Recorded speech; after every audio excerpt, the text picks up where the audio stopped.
We've certainly come a long way when it comes to flight simulators, and for home PCs, I've never had a more fun experience than with Flight Unlimited, released on June 7th, 1995 for DOS, Windows 95, and Mac computers. Now when this game graced the shelves of our local Best Buy, I ended up picking it over Flight Simulator because the box looked cooler, right? Give me a break, I was 11. I was lucky, however, and later realized that I had discovered a gem, but I also kind of spoiled myself for future flight simulators. Now, I'm not a collector by any means, so I usually end up getting rid of most game boxes and manuals and such, but this is one game where holding on to those materials wasn't even a question. Ooh, shiny. The manual doesn't just tell you how to fly, it also squeezes in bite-sized physics lessons on things like lift and drag, the Bernoulli principle, gyroscopic precession, and yes, the P factor.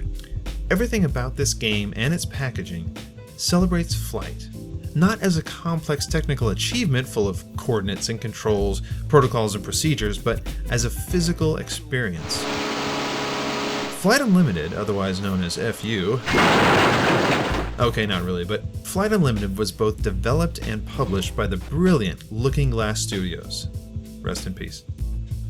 Looking Glass produced a wildly incongruous yet awesome roster of games from 1990 to 2000 that included such titles as Ultima Underworld, System Shock, Thief, and yes, even Destruction Derby 64.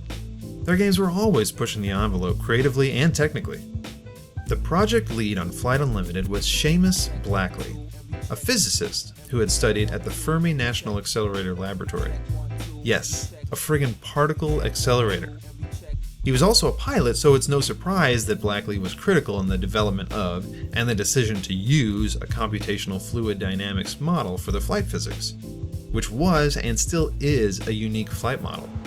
In real life, a plane changes its physical shape to change its roll or pitch.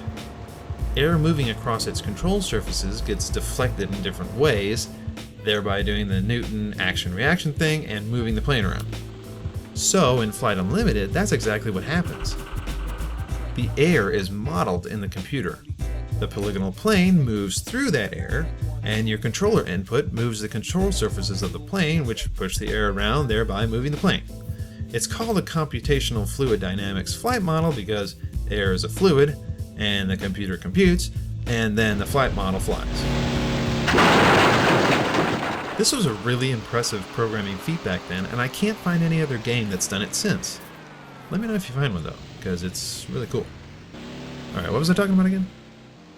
What all that comes down to is that the physics model allows you to do maneuvers like tail slides and hammerheads and spins that no other flight sim at the time was really capable of. In fact, more than any other flight sim I've ever played, Flight Unlimited really does feel like you're controlling an actual plane. Which I've never done before, but you know what I mean. I recommend a joystick, or at least a gamepad with a control stick for this game, though to get these guys to work with the game in DOSBox, I had to do a bit of fiddling. Even besides the flight model, Flight Unlimited was a technically sophisticated game. It had 3D terrain produced from stereo aerial images, and it even supported the use of VR headsets like the Virtual I/O eyeglasses. After years of hype and promise, virtual reality has finally made it to the mainstream. Virtual eyeglasses bring a real-life feel to gaming. This is accomplished using stereoscopic 3D displays and a head-tracking device that lets users look up, down, around, and even behind themselves. Consumers are able to explore virtual reality environments without leaving the comforts of the home or office. What's up? When starting up the game, it flashes a lovely logo at you and then loads up your starting FBO, or Fixed Base of Operations. Leave it to Looking Glass to use a fully realized first-person virtual environment instead of just a simple menu. Sure, this has been done in a lot of games since, but in 1995 this was really high-tech. So from here you can access all of your options and game modes very intuitively. The circuit breaker box contains technical and gameplay options. You can change your location by clicking on the globe, take lessons using this board here, and compete in obstacle courses using this one. An arcade machine, this looks promising. It's just credits. Boring. Oh wait, actually this is kinda cool. Yeah, another high-tech physics simulation crammed into yet another tiny corner of the game. Now these guys are just showing off. Finally, we come to what I consider to be the core of the game, free flight. No goals, no objectives, no time limits, no weapons, just flying unlimitedly. Here, your different aircraft are represented by these scale models on the table. Each one has distinct handling characteristics, and they're all modeled after real planes. Roll and climbing rates vary from nimble to leisurely. But we'll come back to that later. Let's just pick one. Clicking on a model gives you the option to start on the tarmac and taxi to the runway, start on the runway, or simply just start in flight already. I've played several simulators where you need to read 40 or 50 pages of the manual just to figure out how to turn the plane's engines on, but not so with FU. There are relatively few controls here. There's simply a throttle with 10 steps of power, elevators, ailerons, rudder controls, plus a left and right wheel brake. Sure, you've got lots of different camera options and visual display buttons, but really aircraft-wise, there's not a whole lot to it. You don't need to know how to enrich your fuel mixture, turn on your landing lights, or signal to air traffic control. You immediately feel a sense of the natural physics and randomness as the plane pulls slightly left or right as you scream down the runway to take off. Oops. No worries, mate. Just hit tab and you'll automatically gain 500 feet. You can keep hitting tab if you want up to 10,000 feet. You can also shift tab to immediately lower your plane by 500 feet.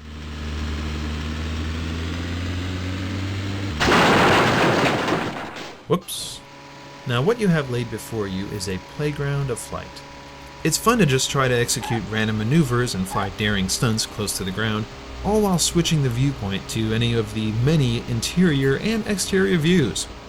This was the first flight sim that I know of that had a full 3D cockpit that you could look around in.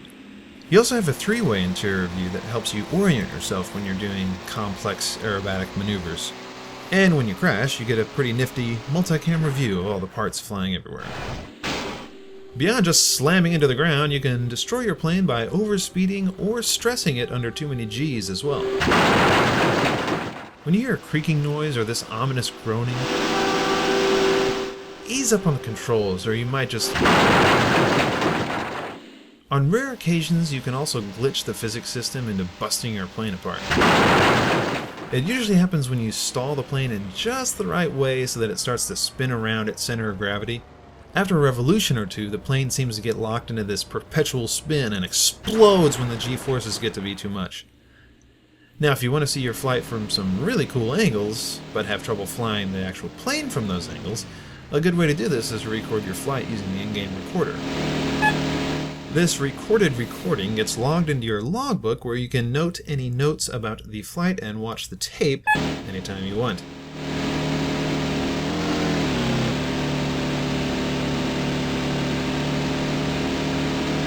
One of the most impressive and challenging ways to experience this game is to try your hand at flying the Grob sailplane. With this thing you can start flying, or you can really test your skills by being towed off the runway. A wireframe ghost plane tows you up, and you just have to try to follow it and avoid breaking the link. Once you're up, you can try and find thermals to ride, represented by these brown streaks here, which I can only assume come from bovine flatulence, or you can crank the wind and soar on updrafts created alongside ridges. A challenging game mode, hoop courses are not only races against time, but involve doing some crazy maneuver to get through them quickly and efficiently. Honestly, this mode always seemed to be more frustrating than fun, so I usually just passed it up. There's also an extensive training mode in which you can get some book learning as well as verbal abuse from an invisible co-pilot. You're too low to do this maneuver. Climb for altitude. Okay, now stop the spin and maneuver aborted. On the recovery, make sure to stop the spin first, then forward stick to... This mode is incredibly challenging, but it is also interesting to learn some of these actual maneuvers. Flight Unlimited became a commercial and critical success for Looking Glass, and was a serious challenger in the arena of desktop flight simulators for the time. A brand had been developed, so logically sequels were to follow. In 1995, Seamus Blackley publicly spoke to the press about ideas for a combat-oriented follow-up built on the same realistic physics engine. A manager, however, demanded that Blackley start producing a direct sequel to Flight Unlimited with a more civilian aircraft focus, competing more with Microsoft's Flight Simulator. The two apparently argued about this regularly, and the manager ended up firing Blackley over the ordeal.